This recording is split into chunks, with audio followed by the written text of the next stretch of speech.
Hi everyone, welcome back to Yellow Cottage Soapery. I am making a soap tonight and the fragrance is called Bedtime Baby. I'm not sure if I'll keep that name or not. This is made with mostly lavender. It has mandarin, violet, chamomile, neroli, and lily of the valley. It's mostly lavender, but you can definitely smell some of the other floral notes in it. It's very soothing, calming type fragrance, which I guess that's why that's the name of it. I have been debating about colors for this soap. I have decided I'm going to do a light purple, a dark purple. I'm going to make like a peachy color out of this orange. And then I have this brighter neon purple, which I'm going to tone down a little bit. I don't want bright, crazy bright, vivid colors or anything. And then I'm going to pipe some flowers on the top. So let's get started. I am soaping a little bit warmer than normal, probably around 95 degrees, just because I mixed this up kind of at the last minute.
Okay, I'm back to pipe, and I've decided I had a little extra peach, so I squirted it on and just kind of flattened it out.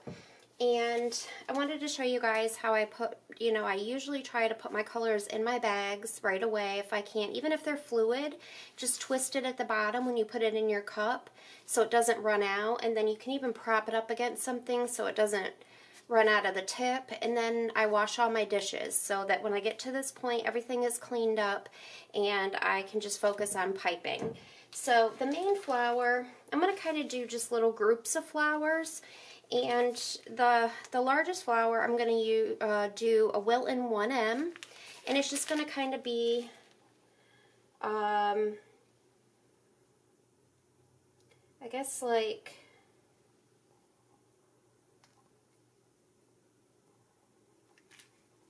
kind of just a big rose.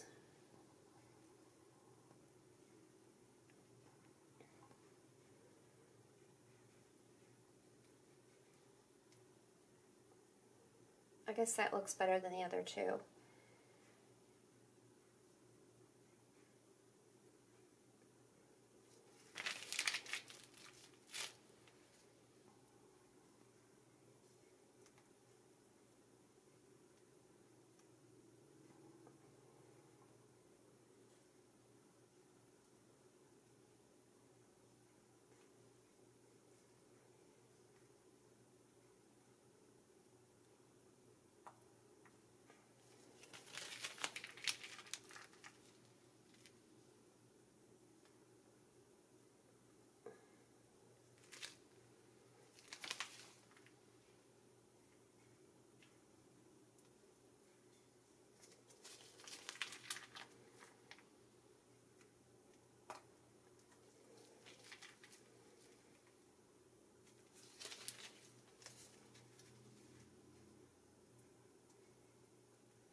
Now, I'm going to be piping over the top of some of these, so if they're not perfect, it's fine.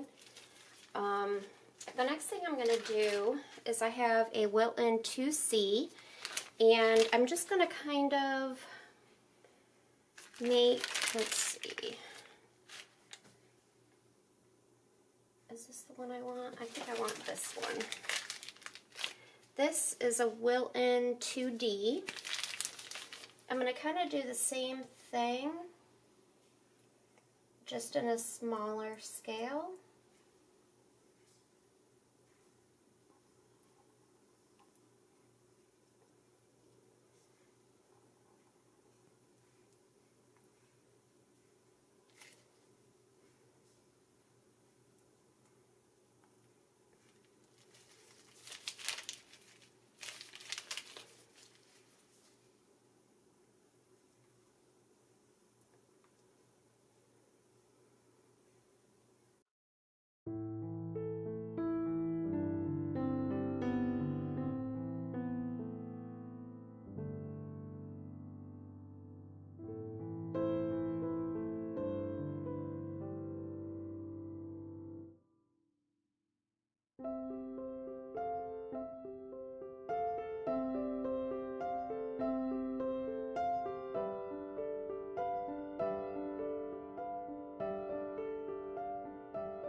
am back to unmold this, and someone had requested that I see if I could unmold this on video so you could see how it comes out of the mold.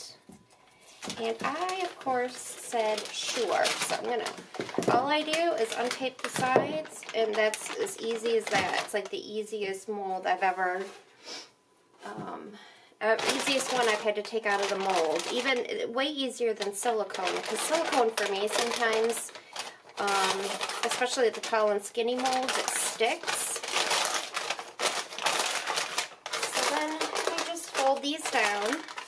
And actually what I do, because it's only been about 16 hours since I made it, I usually unstick it, and then I let it sit here for a little while in open air, and it does harden up a little bit before I split it into logs. So I will be back shortly to do that. Okay, I am back. I went ahead and cut them into logs. And this is the center one that I'm going to go ahead and cut now. It smells nice. Very, very mellow.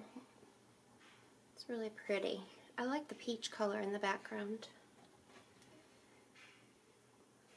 Now obviously, I always find that the swirls are prettier on the inside loaf, which makes sense. So I'm going to have to make a mental note to try to swirl on the outsides a little bit extra.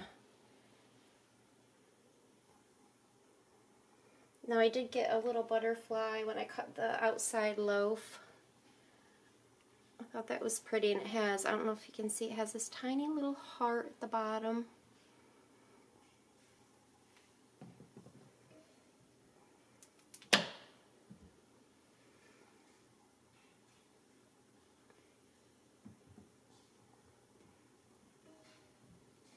I'm really sad because the female ducks, I know I talked about them last spring mostly, but they've disappeared the past several weeks. And then one of the moms reappeared with 9 little ducklings. And I look every day to see if I can see her. And I'll see her with the little ducklings. They've gotten into the water and everything. But today there was only 1. And I've seen them dwindle down. And I've seen a couple of hawks around here, and one of them was perched on the top of the neighbor's house, and I heard a lot of ruckus, and the ducks were making noise, and the geese, and I saw the hawk swoop down. Now whether the hawk got anything, I don't know, but it's so sad to me. And my husband's like, honey, that's just that, you know, that's nature. I love that bar. That's really pretty. All the little tiny swirls. That side's pretty too. He's like, it's nature, you know, it's just the way it is. And, you know, I mean, if they're going after, I know you can't pick and choose what they go after. I love that too. You know, like mice and stuff like that, but these poor little tiny baby ducklings, and I saw it happen last year, but she was kind of out in the open with them, sitting in the grass and stuff, and that hawk, I thought, why isn't she trying to hide a little bit better, you know? We have all these bushes and shrubs and trees in our yard, and I wish she would kind of come over and hide, but now there's only 1 left last time I saw, so it makes me very sad. Oh, someone asked if I would show how I cut my samples. So, it's this piece here, and I usually will open, I do it different each time usually, but I'll just eyeball it and kind of cut them like that, and then sometimes I'll cut them a little bigger, and then I'll cut them in half. You know, like this. But you can, you know, you can cut them any way you like. I try to keep them, I'd rather cut them bigger and then cut them in half. Usually I'll do just a pile of them and then I'll cut them in half at the same time. Because the baggies I put them in, the really tall ones, when I pipe on top, they don't like to fit. So I usually do it this way, and then just kind of eyeball it and cut them in half.